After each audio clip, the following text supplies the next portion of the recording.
Hello. അപ്പോൾ ഇത് 44 inch വീതിയിലുള്ള ഒരു പ്യുവർ കോട്ടൺ മെറ്റീരിയലാണ്. ഇത് വെച്ച് കഫ്താൻ തയ്ക്കുന്നതാണ് കേട്ടോ ഇന്നത്തെ വീഡിയോ.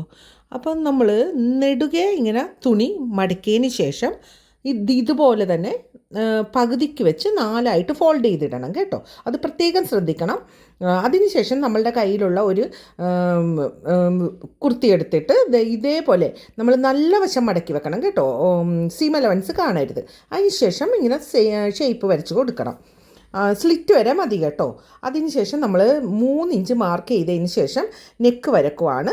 നമ്മളിതിൽ ക്രോസ് പീസാണ് വെക്കുന്നത്. അപ്പം നെക്ക് ഒരുപാട് വീതിയിൽ കൊടുക്കണ്ട. നിങ്ങളുടെ ആവശ്യത്തിൻ്റെ വീതി ഒഴിച്ച് നമുക്കത് സ്റ്റിച്ച് ചെയ്യുമ്പോൾ കുറച്ച് സീം അലവൻസ് പോവും കേട്ടോ. അപ്പം അത് നോക്കി വേണം കൊടുക്കാൻ വേണ്ടി. അതിനുശേഷം ഞാൻ എൻ്റെ ഹാഫ് വെച്ചിട്ട് ഒരു വൈഡ് വി ആണ് നമ്മൾ കൊടുക്കുന്നത് കേട്ടോ.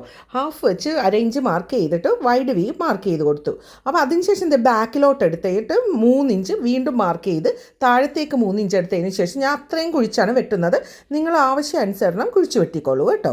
അതിനുശേഷം നമ്മൾ മാർക്ക് ചെയ്ത് കൊടുത്തു കേട്ടോ. അത് കട്ട് ചെയ്യുന്നത് ഒന്ന് ശ്രദ്ധിച്ചോണം കേട്ടോ. അപ്പോൾ കട്ട് ചെയ്യുമ്പോൾ ആദ്യം നമ്മൾ ബാക്ക് സൈഡാണ് കട്ട് ചെയ്ത് മാറ്റുന്നത്. ശ്രദ്ധിക്കുക, മൊത്തം വെച്ച് വെട്ടണ്ട. ഇതുപോലെ തന്നെ വെട്ടുമ്പോൾ നമ്മൾ ബാക്കിൽ നിന്ന് വെട്ടിപ്പോയത് അത് പൊക്കി പിടിച്ച് വേണം വെട്ടാൻ വേണ്ടിയിട്ട്. അടിയത്തെ മെറ്റീരിയൽ വെട്ടിപ്പോവരുത്.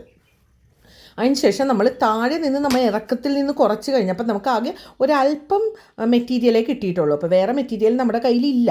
അപ്പോൾ അതുകൊണ്ട് തന്നെ നമ്മൾ ഇതിൽ നിന്ന് തന്നെ ക്രോസ് പീസ് എടുക്കണേണ് കേട്ടോ. ഒരു 1.25 ഇഞ്ച് വീതിയിൽ നമ്മൾ ക്രോസ് പീസ് ഇങ്ങനെ കട്ട് ചെയ്തെടുത്ത് അത് ജോയിൻ ചെയ്ത് കൊടുക്കണം. അത് നിങ്ങൾക്ക് അറിയാമല്ലോ. ഇനിയിപ്പോൾ അറിയില്ലെങ്കിൽ ഞാൻ വേറൊരു ഷോർട്ട്സ് ഇടാൻ വേണ്ടി കേട്ടോ. അപ്പോൾ ഇത് കണ്ടോ, ഇതുപോലെ നമ്മൾ ക്രോസ് പീസ് പിടിപ്പിച്ചിട്ടുണ്ട്.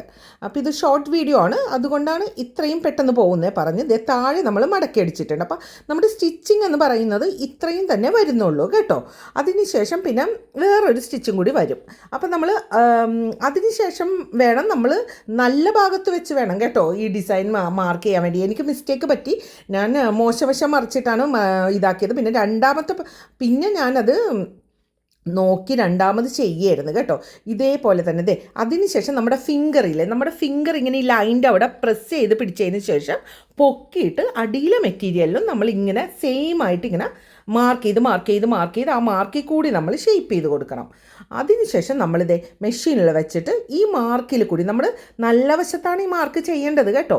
അതിനുശേഷം കണ്ട ഇതേപോലെ നമ്മുടെ സ്ലിറ്റ് വരെ ഒരു സ്റ്റിച്ച് കൊണ്ടുപോകണം. എന്നിട്ട് പിടിച്ചിട്ട് പിന്നെ മേപ്പോട്ട് കൊണ്ടുപോകണം. അങ്ങനെ ഒരു 2 സ്റ്റിച്ച് കൊടുക്കണം. ഫൈനൽ ലുക്ക് ഇതാണ്. അപ്പോൾ നിങ്ങൾക്ക് യൂസ്ഫുൾ ആയിട്ടുണ്ടെങ്കിൽ ഒന്ന് ലൈക്കും ഷെയറും സബ്സ്ക്രൈബൊക്കെ ചെയ്തേക്കുക കേട്ടോ.